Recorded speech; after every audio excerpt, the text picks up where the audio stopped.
Hi guys, welcome back to the Improvement Season podcast. It's me, Steve Hall. On the other end is a slightly less bold Pascal Floor. The moustache is officially back. Yeah. It's already there. Yeah. You can Grows see quickly. how quickly it's going with me and the moustache. It's good though. And the hair is growing back as well, as you can see. I look a little bit more like a wannabe prisoner now, because people were saying like I would fit into an American prison, and now I'm more like a Hollywood prisoner, you know, still looking decent and still looking healthy and all that kind of stuff. It's so wild to me, the differences between it's nice looking at these sort of things because it sometimes reminds you of like people understate the importance of genetics. And like obviously facial hair growth is an element of genetics. Like some people like yourself can grow facial hair very quickly. It's big, it's thick, like you have like a full mustache or whatever. Whereas like, again, like I can grow a beard, but mine doesn't grow at the speed yours does. I can't, like my mustache, once it gets to like a pathetic length, it just stops growing. And then there's other people that can't even like grow a beard properly. Like it just like there's this genetic differences. So it's just, it's interesting seeing it like in other areas. Anyway. Yeah, no, absolutely. So my old band manager or tour manager, an old good friend of mine as well, who was at the wedding celebration, Steve. Maybe you've seen him, the dude with a big beard who was wearing like a zebra shirt. I probably did see him. I can't vividly remember him. But. He's one of those people who shaved himself, and in the evening he already had like a 3-day beard, you know, because his beard growth was so ridiculous. And that is also something that you don't want to happen. You want to strike a balance between the two. Speaking of genetics, Steve, the more and the longer I'm in the industry for, the more you can put things in perspective of how important genetics are. Sorry for that. And people who are downplaying the importance of genetics are either ignorant to the fact, or they don't want this to be reality, or they simply don't lack they lack the experience to actually put things in perspective. Because our friend Janis Karrer, so a bodybuilder from Switzerland, he has just recently posted a picture of him when he was 19. He has trained for 4 years, and he was looking better than most natural bodybuilders ever will look like after 4 years of training and 19 years of age. And we can point to different examples out there who are now maybe natural pros or turned onto the enhanced side, because those are the individuals when they are already the elite of the elite. Naturally speaking, when they are then turning enhanced, they are the ones kind of destroying everything basically. And you can't downplay genetics. It's just the be all end all. Right? Yeah. It is just like that. And that doesn't imply that those people aren't working hard. No one has ever said that. And I think that some people who are genetically blessed, they fear that people look at them differently, or they, see them in a different light, that they are not that hardcore anymore or something like this. Yeah. And no one is saying that. It just baffles me all the time, because you have those examples like Janis, and I would also still very much think that he's a hard worker. He is a doctor. He has a head on his shoulder. He's thinking a lot about training and nutrition and all that kind of stuff. And yet he has the genetics. Yeah, it's, I have a couple of thoughts. One is, as another example, I told you about Josh. I've forgotten his last name, but he won the first timers overall, and he is a 19-year-old kind of man. I was going to say kid because I feel like an old man compared to him. But he's 19 years old, and I believe he won a BMBF overall. So did a qualifier, won his class, won the BMBF overall. And then this weekend he was at the show that Mike Chalice was at, where Mike came second and qualified for UK FBA finals, which is awesome. But he won his class and then won the overall. So he wasn't in like short, medium. He wasn't in the open men's category. He was in like the teen category at 19 years old. So it's like that is crazy, wild. Yeah. It's just unprecedented. And we were talking, I was telling you, like, he's not like the hugest guy, but he is so beautifully, because I judged him at the first timers, and it was like, yeah, there were kind of people that were way bigger than him or whatever it is, but he was just beautifully put together and has this level of condition. I don't know if this is fair to say. I think it is. I've worked with enough people, I've seen enough competitors where some people just have that level of like wild condition, you know, where they're just like so dry, so full, like crisp, like inside out, like leanness. Like he has this kind of look that I don't know if everyone can even get that look, but he has like those genetic traits that just make him like, it's like Sebum in classic. Like he isn't necessarily the biggest classic bodybuilder, but you just look at him and you're like, everything's put together so well. Like it just, that's classic. And Josh is just like, that's bodybuilding. Like there's nothing we can really say looks out of place here. Perfect example, absolutely. And I've seen him as well. It's just, I don't know, like a statue. If you were to create a character for a video game, and you can just manipulate certain variables to make him look a specific way, he would be like a role model of what a natural bodybuilder, or just like an aesthetically looking bodybuilder should look like. It's kind of also, if you put it all the way back to what is something that people can relate to, it's of course Frank Zane back then. He was much smaller, much tinier, but he was just so well built. It was aesthetically so pleasing. And to the day nowadays, it still is the pinnacle for what many people deem what bodybuilding should look like. Yeah. And this is something that you can't train for. You can't just train for that type of look. No. You can do your very best, but that doesn't mean that you will ever look that way. And the other thing, because you mentioned it, I don't know why people downplay genetics. I think it's probably because there's people that like to kind of blame genetics for their like lack of progress, and I think very often that's not the case, and they just haven't given it enough time, or worked hard enough for long enough, or thought about it well enough. But it's normally a time thing. But in the book, I always bring it up, by David Epstein, A Sports Gene. It's actually funny in there, or maybe I heard him on a podcast in an interview, and he was saying how actually the top of the top, they like to say how important genetics are, because then it's like, they're like, hey, if someone beat me, it's not because they outworked me, it's because their genetics are better. It's like, it's actually, he is like, they're even more like open to genetics being super important, because they're like, no one's outworking me, so it's got to be genetics. So it's just funny that actually at that level, it seems to be they accept it, but I don't know why.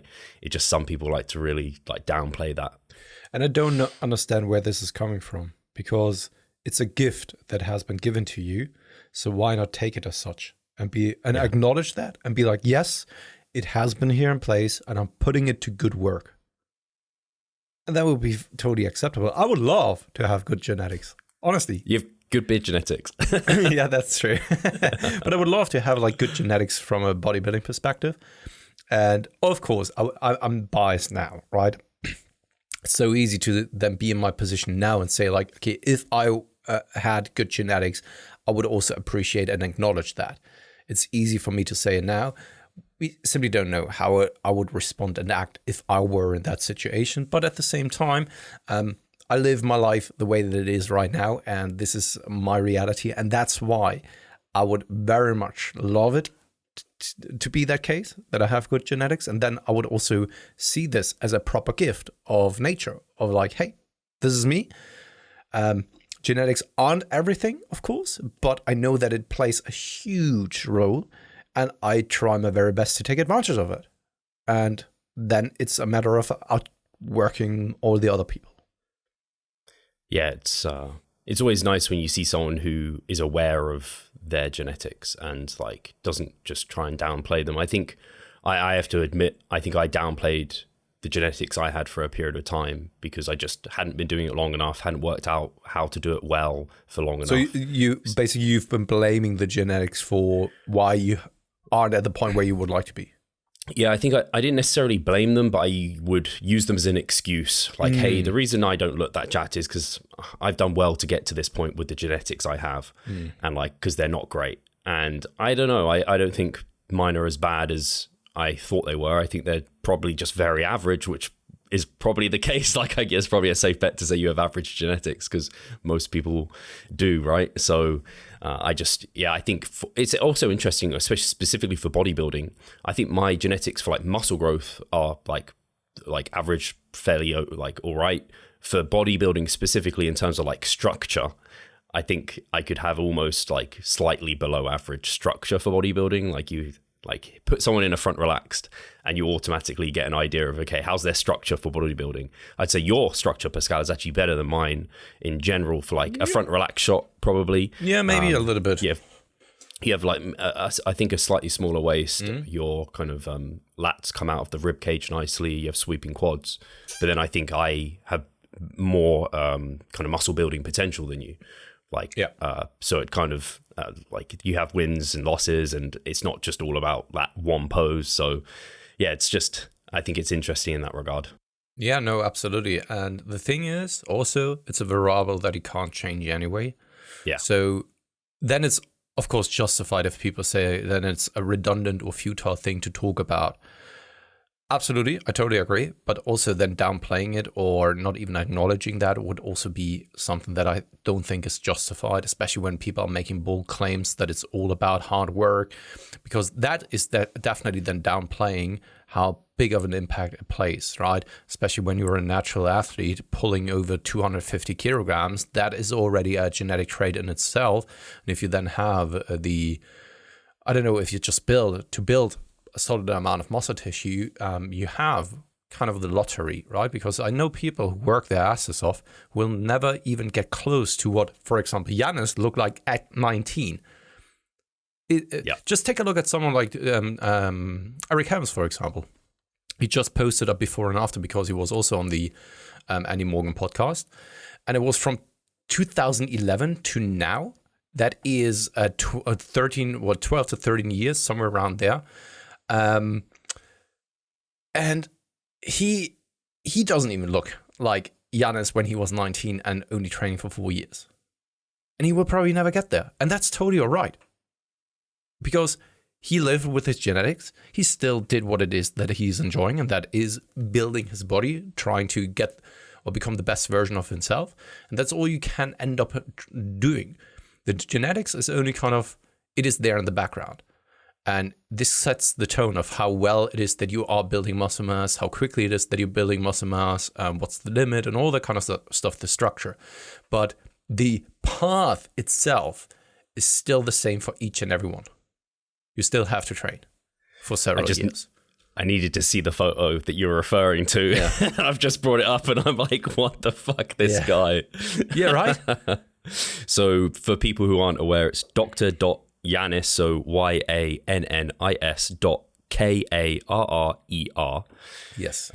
Just search Dr.Yannis. I can actually make it so that I'm just like, if you head over here to YouTube and watch it over on YouTube, I would just like edit it in so that you can see the back shot, especially the back.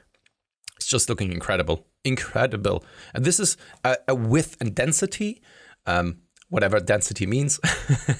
You know what I'm talking about. Thickness. That so many people never ever accomplish in their entire life. Yeah, I'm looking at this and I'm like, am I about somewhere close to some of these? Like the front shot? No, I don't know. Maybe. My arms definitely are, but the rest of me, I don't know. Yeah. And I just want to give a shout out to him because Giannis is a very good guy. Once again, he's a very, very smart and knowledgeable dude. He thinks very, very much about training. He's not dogmatic. He figures things out for himself, but also has a good understanding of course, scientific evidence because he's a doctor and all that kind of stuff. Not to say that doctors know a lot about kind of science necessarily, because we know that there are lots of charlatan doctors out there, but he's a very, very good guy and also a very good bodybuilder as well. So I would highly recommend that you check him out as well. Most of his content, it's in German, isn't it? Yeah, yes. That's what I was thinking. Yeah. That's why I know him, I'm familiar with him and his stuff, and I met him at WNBF Worlds because he was there. He didn't win. He actually got, I think he came second though. I mean, obviously he's a pro, And I forget, he's the guy here we lost to is a natural bodybuilder that's pro in the IFBB league. So that tells you like the level of kind of competitiveness at that like ranks. So yeah, it's wild to me. Even like I've dedicated since I've been about 16 years old, everything to like this pursuit almost, I can say. Like I haven't had like long, apart from my injury, of course, where I had like a stint of time off. But if you, again, just say from 21 years old, I've been all in bodybuilding for over a decade now. And I haven't turned pro, whether or not I'm going to turn pro. And then it's like, if I did turn pro, I know I'd be the lowest of the low within the pro ranks. You know what I mean? It's like, I'm never going to be, I can't ever be the world's best bodybuilder. And still there'll be people out there being like, and it's always the best of the best, quite often at least, or people very high up there that are like, you can be anything you want to be, just believe it enough. Yeah. And it's just like, oh man, like I still have that philosophy of, I believe I'm going to keep growing muscle. I believe I can go pro. Like I don't hold myself back unnecessarily, but I also I'm kind of self-aware enough to know that like I'm not going to be like but this is when people are selling hope and dreams. And this is something that I think it's a very good sales pitch to do for businesses and all that kind of stuff. From a marketing perspective, if you want to sell a product, promote yourself or something like this, you want to be the one who's selling kind of hopes, dreams, desires, playing with those kind of things, because it is what many people latch onto. Because if you just tell them like, okay, if you just believe hard enough and if you're following those steps that I'm laying out for you, you can accomplish that as well. And also though, on the other hand, it is kind of a little bit of an insurance for you as well, because you can always then, and this is the big problem with those lots of gurus, lots of, especially like, what is it called again? Multi-level marketing. If you are failing, it is because you didn't work hard enough and because you didn't want it hard enough, right? It worked for me, it worked for a lot of other people, right? This is proof in the pudding, but you didn't work hard enough, right? So it is for them also kind of an insurance to just put it to the side and brush it to the side, because if you didn't accomplish that, it is because you didn't want it. Yeah, it's I despise that sort of thing, because it makes you feel like you're doing something wrong. You're constantly looking and being like, oh, what am I doing wrong? What am I doing wrong? And it's just people not being honest. And sometimes the system what's happening doesn't even allow you to be successful. So when we are talking about genetics, for example, and bodybuilding, it doesn't necessarily mean that you're doing things wrong and you're training in nutrition, but maybe you are simply, the system for you in that kind of sense isn't laid out optimally so that you can reach those targets. Yeah.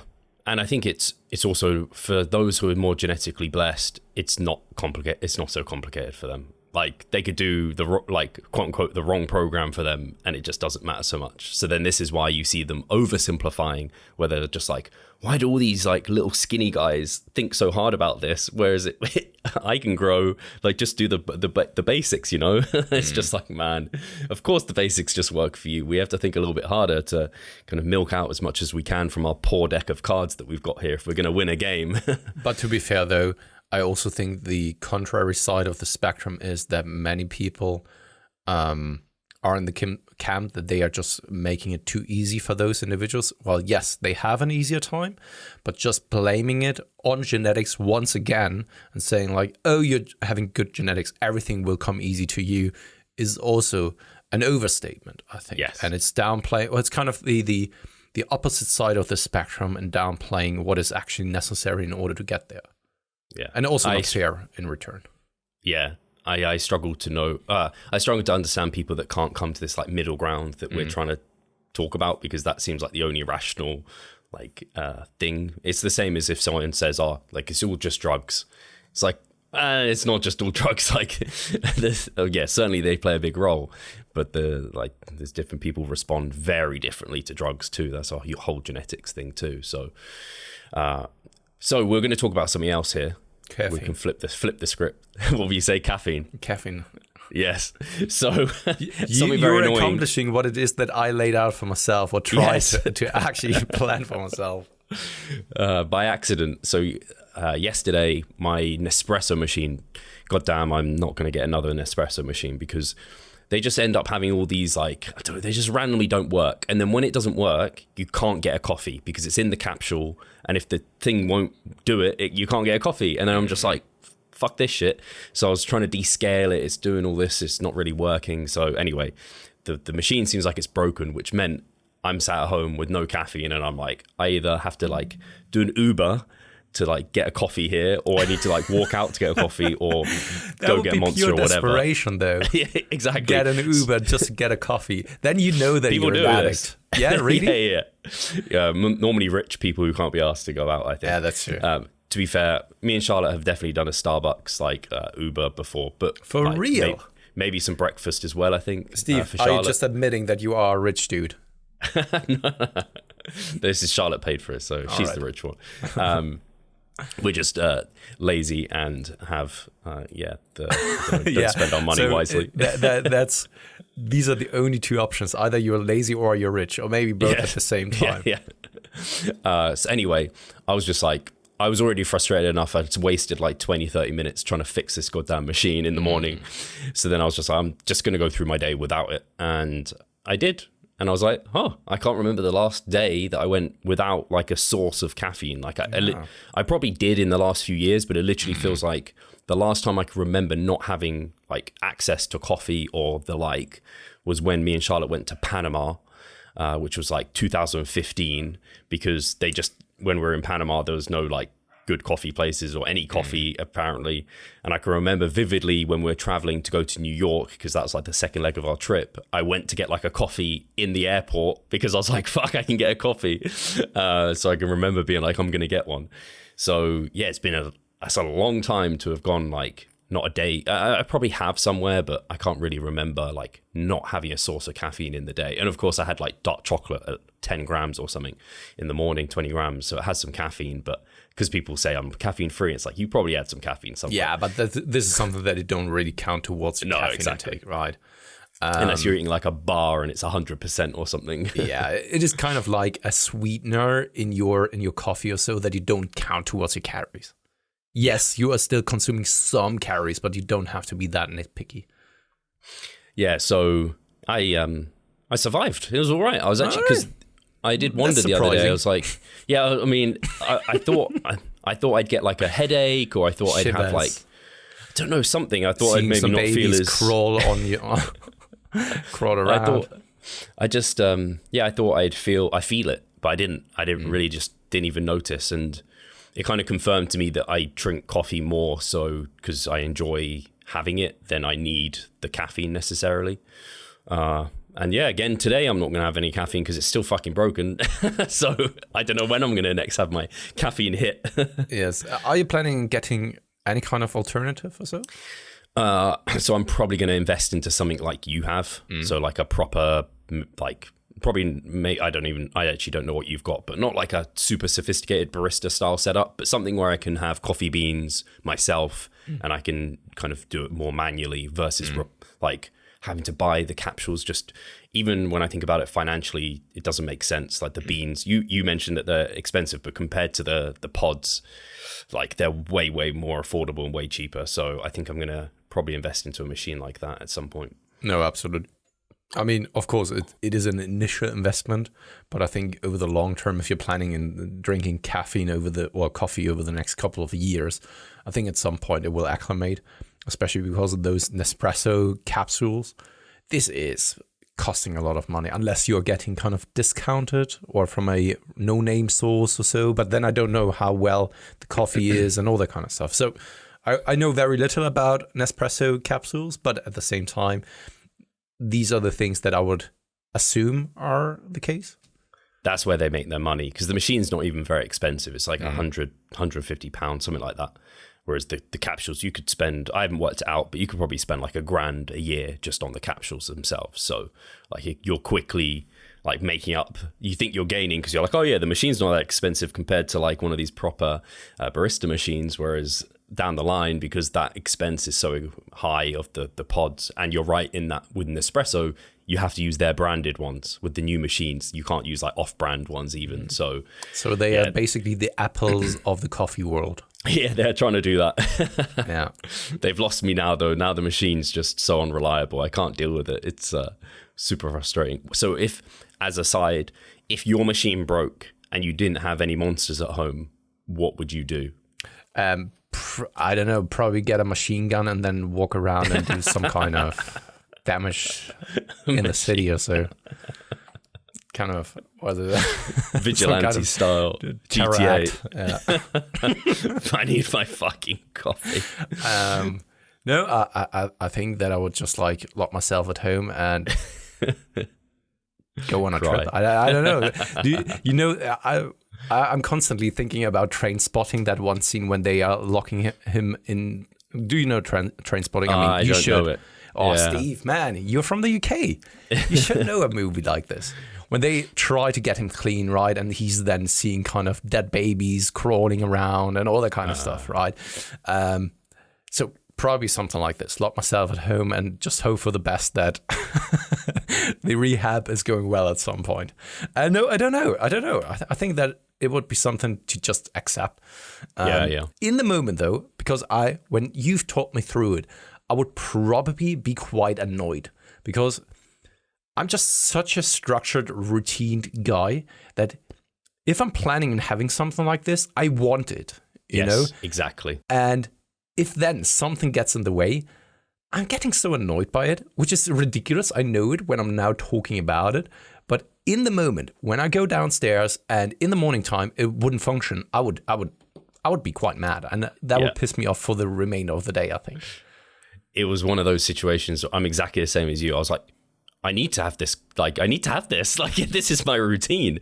And then I'd already invested half an hour in the machine still not working. And I was like, now I'm just wasting more time. But now I need to fix it because I've invested so much time. But if I invest more time and it doesn't fix itself, I'm just like, okay, I'm stepping away. I'm just going to do my check-ins because it was just getting to that point where I was like, I'm going to end up spending the day trying to fix this machine and it's not going to be fixed. And I have a coffee at 9 p.m.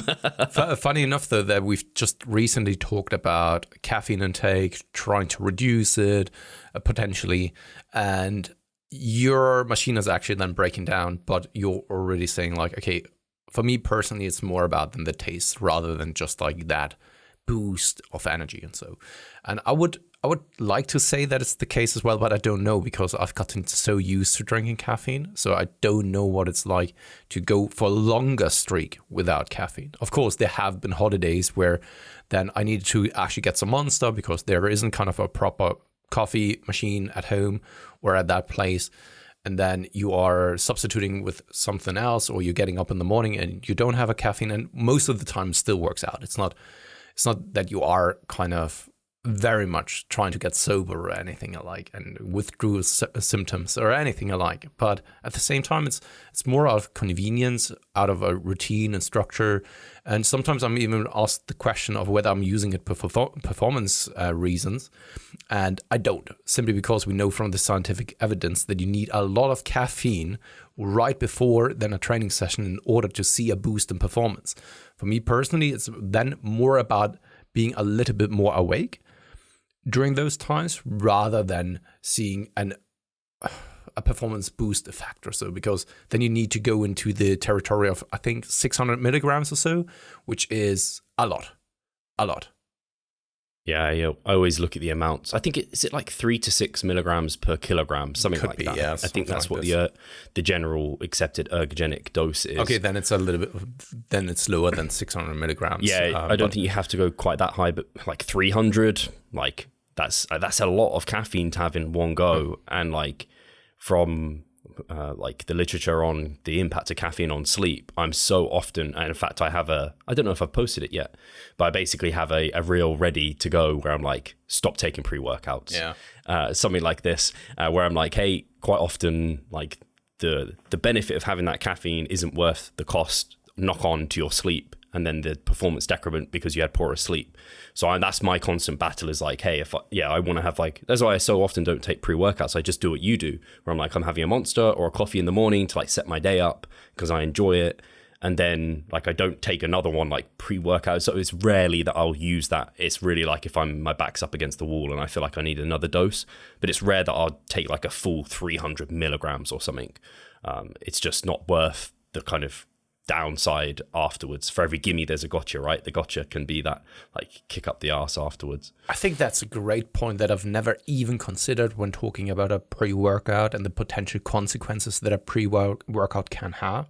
And I don't even think that many people are taking that into consideration or even talking about it. I've at least never heard this as a as an argument against pre-workouts. So I very much like this because yes, it makes a lot of sense. Yeah, I think people think about it when they have it in the evening, but not so much even like Menno posted the study, which I spoke about ages ago on here, right? Where it's like that double espresso, like first thing in the morning can even impact your sleep negatively. I don't know how that double espresso had 200 milligrams of caffeine though, because like you said, I mean, that's normally, a strong double. Yeah, it is a strong one. Normally, it's somewhere in the range of like 75 milligrams or so for a normal espresso, and then of course double espresso is somewhere around 150. But if you then take it into, but if you really think about it, from 150 milligrams to 200 milligrams, it's still a larger jump. Still, right? It is nearly than a triple espresso rather than a double espresso. So yeah, I'm interested to see, because at the moment it's confirming my bias that I didn't get better sleep from not having the coffee in the morning, which is just like one black coffee. So I'll see again today if I get better sleep tonight. I think I need to leave it a few more days. So maybe the rest of this week, I'll probably have some caffeine on the weekend, to be honest, because me and Charlotte will probably go out and get a coffee or something. I don't know, maybe we won't. And I'll just see if it improves. But last night, I certainly didn't sleep better last night. I can say that much. Like, I don't feel extra awake today or anything like it. But let's take a short break and then cover that a little bit more deeply. Do you not see the progress you would like? Are you sick of writing your own programs? Or perhaps you need some accountability in order to stick with a plan? Then it's time to start working with us. We at Revive Stronger offer a truly personalized coaching service. You'll get more than just an email with some macros or random cookie cutter program. With Revive Stronger, you will be the center of our attention. You will receive your own fully individualized training protocol alongside a customized nutritional strategy. We created the coaching around your needs, wants, personal preferences, and your own unique lifestyle. Every single week, we delve into your program in order to make appropriate adjustments so that we get the most out of your time and the best possible outcome. We help both female and male athletes to seriously change their body composition by adding more muscle mass and decreasing fat tissue. No matter if you're a competitive bodybuilder or just want to look better, if you need help with your progress and taking your physique to the next level, our coaching is for you. It's time to make a change. Sign up today and let's revive stronger. So back again, the question that I have then, Steve, is do you think that it would take a while though to take effect? So basically you need to overcome those withdrawal symptoms and really clear the caffeine out of your system, which I don't know if one day is clearly enough to really kind of resensitize the entire system. Yeah, I've looked into this before, and I think I saw Menno talk about it on the post that he made where he talked about this study with the double espresso impacting sleep. And I think he said something, he recommends, I think it was slightly over a week, is like to go free of caffeine and then like go back in. I think they talk about it somewhere on examine.com as well, where they talk about this kind of washout period, but I don't actually know. And my head goes towards the half-life of caffeine, which is on average like 5 hours. So like for a lot of people, 10 hours, that caffeine should be out of your system. So I'm like, why would you need days upon days upon days? I don't know. I don't know how these mechanisms work. I also have a thought on, this is something I wanted to ask someone like, I don't know, someone more educated than me who knows about this stuff. Someone like Greg Potter, I think would be a great person to ask. Have you heard of the blue zones, Pascal, and the Centurions?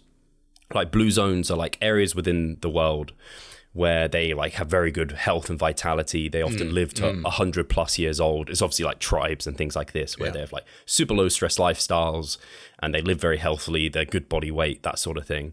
But they often consume quite a bit of caffeine because they have coffee quite often in these blue zones. I can't tell you exactly how much they're having, but they're certainly having at least a coffee type of thing a day. So I'm like, so clearly that's not impacting their sleep too negatively because they're still living to like 100 plus years old. Like, So just having, because you could read Menno's study and be like, I'm never having caffeine again. Like clearly, like even 200 milligrams in the morning first thing is like having a negative impact on sleep. But it's like, maybe it was just those people in the study. It's one study, right? So it just made me think like, hey, like what, that seems counter if they're having quite a bit of caffeine, but then they're really, really healthy. And then I think it's like countries like, is it Italy where they have like an espresso, like, I don't know, 6 espressos in the day, or maybe it's France, somewhere like that. They drink tons of coffee in those like countries. And I don't know, they're not just generally way less healthy because their sleep is trash. German construction workers, they are drinking a lot of coffee. So yeah, it's just something I might ask Greg about it, because I think he's someone who's probably thought about that before, where it's like, hey, these people who have high caffeine intakes, but they have good health, if sleep is such a strong element of health and caffeine impacts sleep negatively, why are they so healthy, and what's going on there? Just interested that. Yeah, interplay. Interesting question. Absolutely. So yeah, maybe I'll go caffeine free for a few more days, and I'll kind of report in and see how I'm doing. And see how it goes from there. Yeah. I have, on that note, Steve, I have to make a confession. I've just ordered a new pack of coffee beans the other day, and I haven't even yet started decaf. I haven't even yet started with my journey of going a little bit caffeine free. The last couple of days weren't really the best starting points. So it's one of those things though, where it's like, if there's not any clear negative role that it's playing in your life, like it's hard to let go of it. I kind of had this with chewing gum for the longest time, where I'd have like a packet of chewing gum a day. I'm like, there's clearly nothing negative. Like I can't think what's negative going on. And I don't chew chewing gum like at all anymore. I can't remember the last like piece of gum that I had. It's really weird, because it used to be like a habit of mine and I think that's what it is. I think it's just habit with lots of these things, where it's like, I just have it as a habit. And it's like, again, a lot of these calorie free or low calorie things, it's like, if there's no clear negative, and I have the finances to afford it, why would I drop it? And I think that's a pretty fair argument. Yeah, totally. Absolutely. And I'm always, so the thing is, you're not a biohacker, neither am I. And I think that if you're not curious about it and really want to commit to it because you want to figure things out for yourself or so, then you have to ask yourself the question, is the commitment even worth it? Or does it cause even more stress and effort? And by that, negate the potential positive effects of it? It's kind of the same with supplementation, or thinking about making minor adjustments to training, to nutrition, and all that kind of stuff. If it requires you to work so much more and to think so much more about those things actively, is it then even worth it? So well said. This relates to a thread I said the other day, where it's just like, the more I do this, the more I realize like those quite nuanced, like little things that you could be doing that might have some sort of benefit aren't worth the kind of stress cost involved with it. 9 times out of 10, it's just not worth it.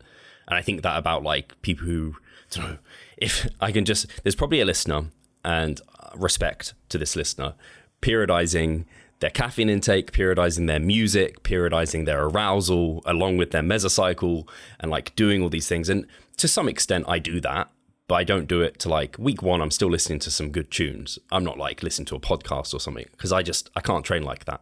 Whereas like there's people that are doing these things, I'm like, but I don't know if they're actually benefiting that individual, like training twice per day, like trying to do every little thing that could possibly give them that edge. And I'm like, it's like you said here, is thinking about all of that, just like negating the benefit, because it's actually creating like there's a 1% upside, but a 5% stress cost involved. Everything comes with a cost. So, and that cost, of course, is often time and energy, no matter what it is in life, right? And you have to then use those resources sparingly, because you only have so much of those things throughout the entire day. And sometimes you may not even perceive them to be stressful. Sometimes you may not even realize how much they are taking hold of you, while then costing you those resources in other places. Perfect example is, for example, time with your family and loved ones. If you're constantly working, I've just recently saw a short clip and video. I don't know who it was. right? But I loved the message about it, where then it was a hard worker, it was a male who came home, he was interviewed, right? And his wife at some point said like, you are not present with us anymore. You are coming home and you don't have any kind of energy left for us anymore. You left all those resources, the energy and the concentration at work, and you went all out there, and there's no peace left for us as your family anymore. Right? And that very much resonated with me, right? Because if you're then only sitting there and it's an empty shell who doesn't really function anymore, are you really then spending time with your family? Or is it just that empty shell, that robot that is running on low energy, that is already saving some battery so that you're kind of like a mobile device, right? When it's below 10%, it kind of starts that energy saving process and you can only do the important tasks anymore. Right? But is it really that you're then spending time, quality time with your family? Probably not. And it's kind of the same here. Everything comes at a cost. And if you're spending so much time in micromanaging those things, are you really spending enough time and dedication and energy on those very important pieces of the puzzle? Or is it something that you're just distributing and trying to micromanage? I think that's the key take home here, is because I think some people will be thinking, hey, but I can manage all these things and like I'm doing it. But the thing is, when I started to, and I see this in training as well, whereas I was like, hey, I'm going to train my traps, I'm going to train my forearms. These are two things I used to train. I don't train them, haven't trained them for don't know how many years now, years. And because I removed those, it meant I had more energy for the important tasks, which you mentioned there. And that meant I could double down on the things that really mattered and take care of those that much better. So it's kind of like you said, you think you're not losing out on anything, but it's even energy you could put towards more important things. And you think you're already giving them enough energy, but you can always give it a little bit more. So I think the more you can let a lot of the stuff happen on the back burner and you don't have to micromanage things and they just happen as a consequence of like life in some ways, the better attention you could give to things. I think that's so important. And I like that kind of analogy too, because the example of the husband and coming home to the kids, because I do feel that way, just as a like anecdote for myself with my dad. Like he was just working. When I had time with him, like when I was younger, he wasn't as present as he is now, where he's retired. And so when I'm with him, he has so much, like he feels almost like a different person. He's the same guy, but like he's just got more empathy and more emotion and more interest than maybe he had back then. And I can see that kind of totally in the example that you mentioned there. And I think that does relate to like your health and fitness and goals outside too. 100%. And the thing is also, and then we can move on to a different topic. It's easier for you and I to be aware of that because we have so many case studies, because we're not just experiencing and experimenting with ourselves. And we went through those phases where we also try to micromanage things, but we also, of course, see it and have seen it with clients, with lots of clients in the past, which then makes it, of course, easier for us to realize the potential pros and cons with those kind of approaches. Whereas for someone who is not even working in the fitness industry, who only have themselves as a reference point, it is, of course, very much harder to get to that realization themselves. Yeah, no, absolutely. So do you have another topic in mind? No. Or can I move on to you can. So you're back into the gym, right? Did you start training on Friday last week? Yes. Finally again. I mean, finally, it hasn't really been that long of a time frame. Was it a week? It's week off? Yeah, exactly 1 week. So I had my tattoo session on Friday, and then of course 1 entire week up until that next Friday, where then needed to take some time off because my tattoo actually got infected, which never happened before. And it just happened, and then I needed to actually take proper care of that a little bit more so. And unfortunately, it must have been a very nasty kind of infection because it has kind of spread onto my beard area as well. And now I have to be very careful with touching things and all that kind of stuff. It probably happened because of that, right? So I am, as many people may know, I am a little bit of a mess when it comes to many things. Sometimes you may see it, but sometimes you may not. But I have like a fungus on my head. And that, if I'm not taking proper care of it, it spreads across the entire face. And then I'm getting kind of like reddish pimples and all that kind of stuff. So I have to wash my face each and every single day very thoroughly. And whenever you're wearing hair, it's actually worsened. So when my beard is actually here, right, it can be that first and foremost, I need to shave off my beard on a more regular basis. And by that, you're causing kind of micro scratches and micro damaging the skin. And probably what has happened is that I was touching the infected area and then maybe scratch something on my beard area. And by that, it now spread across my frontal part of my face. And it's still around, but I just need to be conscious about it. So I'm not kissing my kids right now. I'm not touching them that much. And I'm very much disinfecting my hands the entire time. But I'm feeling good. It's not that it's impacting me big time. Man, I can't, I'm sorry to hear that. And yeah, I remember you telling me something about your hair. Because I don't see it ever. So I don't, like, if you don't see it, you don't think it's, you're not aware of it, right? Yeah. So yeah, I'm sorry to hear that. And I was already thinking, because I don't know how you're like washing. I was like, because I know the tattoo healing process and how you're meant to like wash it and then moisturize it, that sort of stuff. And I was like, I don't know if someone did Katie help you, or were you having to manage that yourself because you were kind of on your own? So you mean the entire back? Yeah. Like how do you kind of cleanse that and moisturize it? Yeah. The good thing is over the entire back, it was the time when there was holiday so from the school holiday in Germany, and Katie had a long time where she was working more so flexibly or working just in the early hours. And also then she had a period of like 3 weeks where she didn't really need to work at all. And that was, of course, super helpful for me because she could then always take proper care of my back for the first initial 1 to 2 days. After that, it was always a little bit easier for me to take care. Now, with then the washing of my neck area that got infected, I then figured out I need to keep it as dry as possible so that the wounds are not reopening the entire time. Of course, you never really wanted that there are some kind of that it hardens out because that is pulling out the ink, but it wasn't necessary because it was already infected. So I needed to close those wounds, and by that I need to actually wash it once, keep it as clean as possible, and let it just dry heal, so that it's not just always reopening and just spreading across the entire back, because it definitely spread. That's for sure. It started just at the neck and then it spread out to the shoulders as well. And with some kind of infection like this, you want to be very careful. That's why I also went directly to the doctor on Monday, got myself some antibiotics just in case. Because I once, as you may remember, Steve, I once had that sepsis. Yeah. And I don't want to risk this kind of shit another time. So I was a little bit proactive, went to the doctor, got myself some antibiotics in case that I immediately needed. But I also wanted to let the body do its job if I don't have to take antibiotics.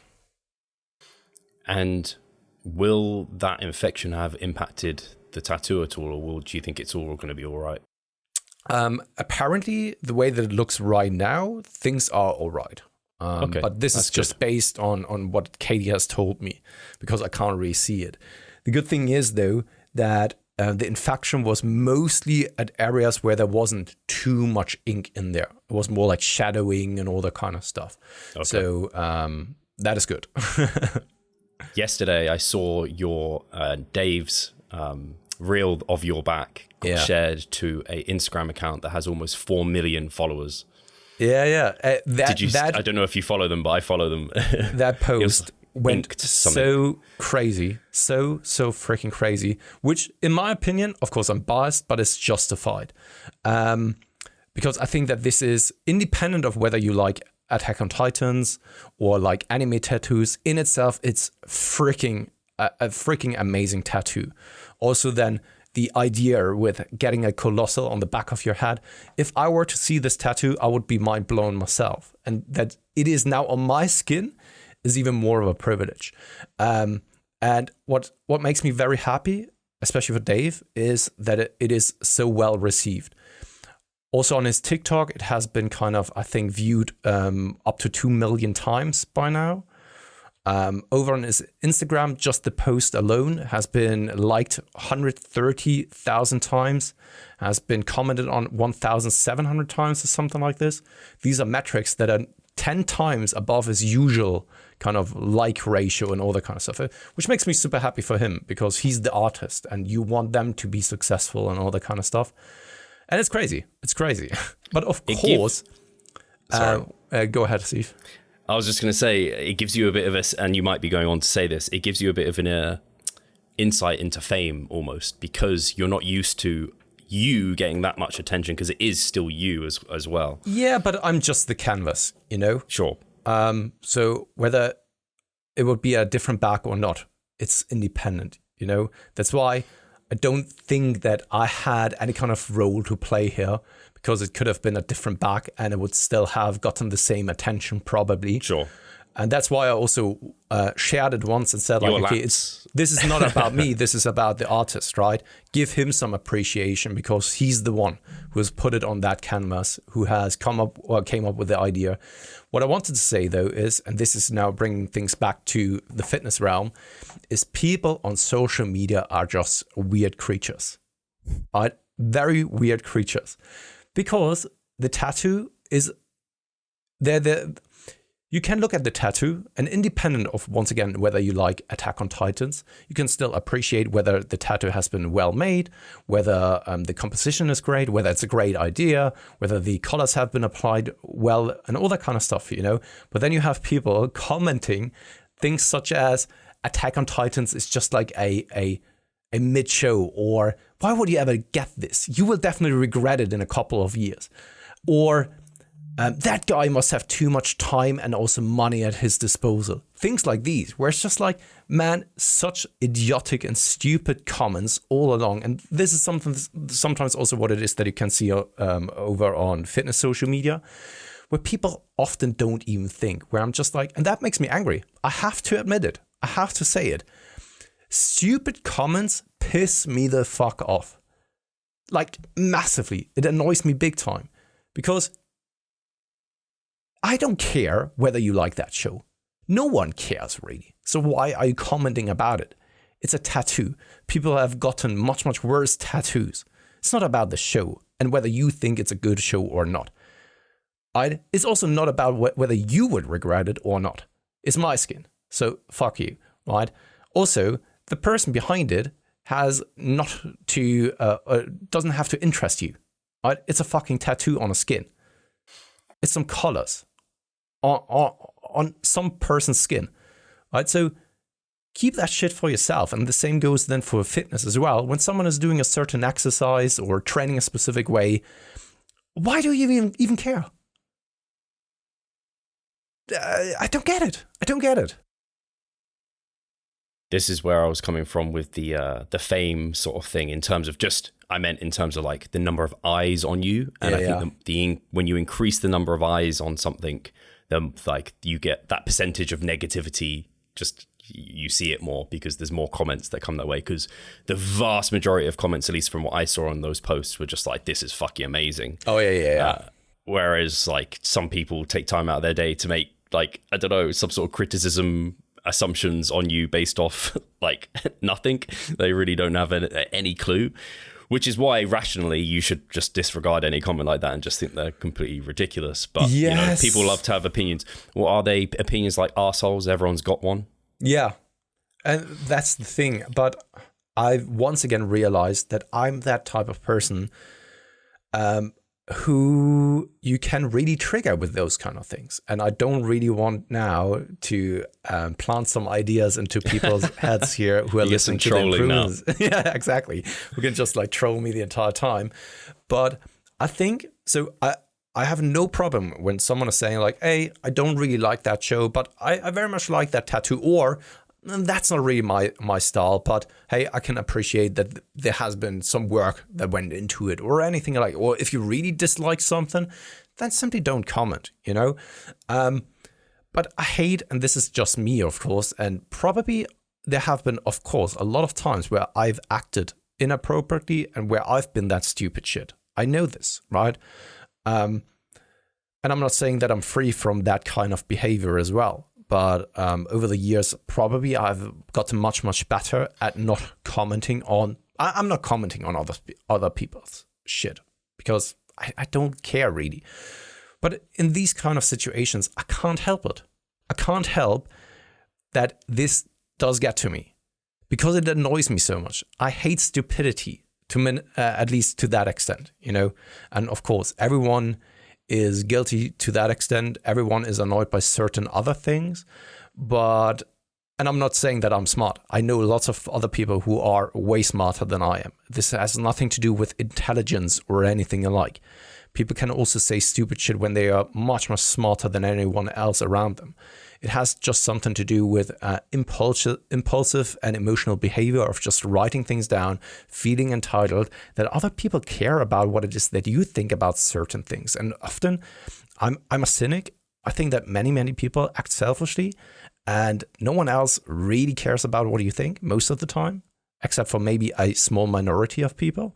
And especially like random people on the internet really don't care whether you think a show is mid or peak, or whether you like a tattoo, whether you would regret it, whether you would pay that much money for it. No one really cares. And that is just pissing me off. And it kind of has been the case in the fitness industry as well. That's why there was a time where I couldn't really respond to our YouTube comments anymore because it just pissed me off too much. And I can say wholeheartedly, and I figured that out for myself, it still gets to me. Because it's just the sheer stupidity that annoys me. Yeah, I know what you're saying, because as much as you know you shouldn't care and you don't care what they think, when they make those comments, it becomes abundantly clear that it triggers you to some extent and that there is some caring. And I don't think there's anyone that's free of that. And I think it's, this is why, again, I brought up the fame thing. I think I've heard a number of people said once they got to a certain size of social media presence, they just didn't look at comments. They couldn't face them. It just wasn't worth it to them. Yeah. I can understand it. Yeah, I can really understand it. And once again, I don't want to come across like a hypocrite and just complain about it. The reason why I'm saying it is because I observed myself and tried to reflect upon how I'm feeling and why it does get to me. Right? Because I want to understand myself a little bit better in order then to maybe avoid those kind of emotions, that kind of behavior from my end.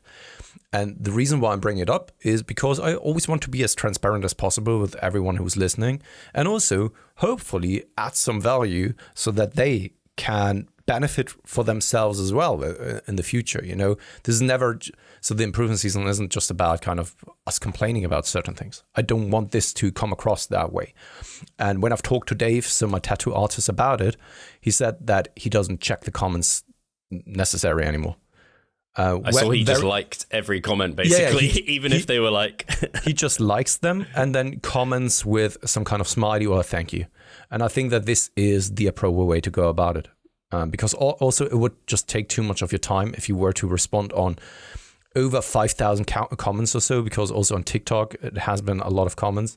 You would spend the entire day, which wouldn't really be worth your time. And also, I really do understand why people fall into, or that social media, based on some scientific evidence, has contributed to a lot of, or an increase in depression and mental issues.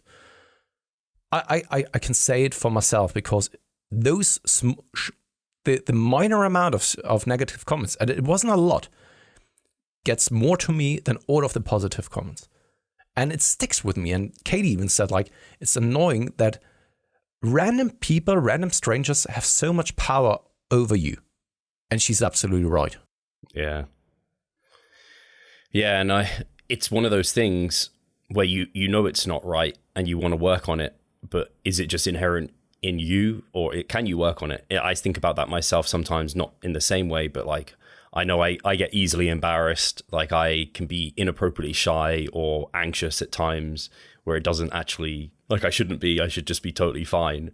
I'm like, is this just going to be me, or can I work on it? I think there are some things you can work on and you can get better. But yeah, it's just, I don't know exactly how in every single process like this. Maybe it's just exposure, more of that, and you eventually become like water off a duck's back. Yeah, maybe. I mean, this is, I think, a great point that you're bringing up, Steve. This is, once again, self-improvement, not to the extent that a guru tells you like, okay, you need to work and hustle harder or anything alike, but this is, you face a situation that is maybe uncomfortable for you, or where you see some challenges and maybe some annoying things that you don't like about yourself. And then you try to analyze the situation and maybe work on yourself in order to improve it. And this is exactly what happened there with me as well. I knew that I'm reacting a little bit more stressed to those type of comments, but it hasn't really happened in a long time, because the community that follows us by now, I think we've earned the trust for the vast majority of people that are listening, especially to the Improvement Season podcast, because we've also proven this self-worth, I think, if that's the right term. We've proven that what it is that we are doing is not just talk, but we have worked for it. And I think that by that, we have also earned the trust of the people. And there it was kind of like a completely new audience. And I really felt, all right, this gets to me and I don't want this to get to me. So how can I avoid it?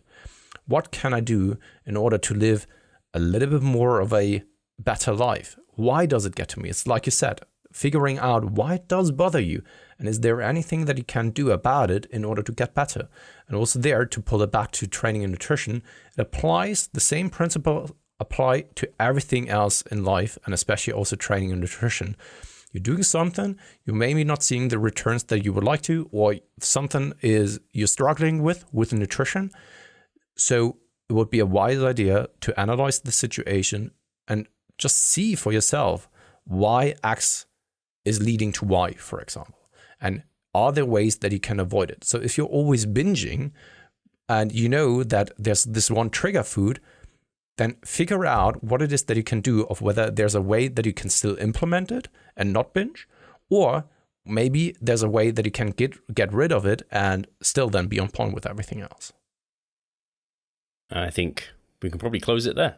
There's a good message, absolutely. Like in terms of like taking feedback on board and analyzing yourselves, trying to stay rational, and how best to kind of move forward in a productive way. I think just in life in general, it's a good rule. So thank you guys for listening. Definitely comment, check out Yannis's insane physique and maybe Pascal's insane tattoo, and don't troll him. Doesn't deserve that. Go troll the trolls, and then we can like turn it into some sort of nightmare. So, and as always, guys, give us a like, comment, subscribe if you haven't already, and we'll catch you in the next one. I really appreciate everyone who's always tuning in and listening and commenting, and also especially thank you for the last episode of giving some insightful information about the medication for receding hairline and all that kind of stuff, because this is something that I didn't really fully know, and having such a great community behind us who are then also able to teach us something is freaking amazing. Thank you very much.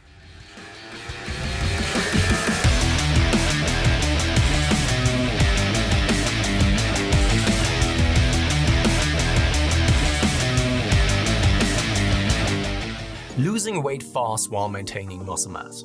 Sounds too good to be true, doesn't it? It isn't though. It's reality, and we know how to do it, and we will help you achieve this. The Minicut Movement is an 8-week fat loss program to make you lose a huge chunk of fat while maintaining muscle mass at the same time. We will support you from the beginning to the end so that you see the results you would like to and come out of it much stronger. You'll receive a fully automated spreadsheet that is based on your nutritional needs. You can choose between 6 different male and female training templates. Over 30 videos will guide you through each and every single step of the Minicut so that you're getting the most out of your journey and that you always know what to do. But the best thing is that you can start whenever you want. The Minicut Movement is open 24/7.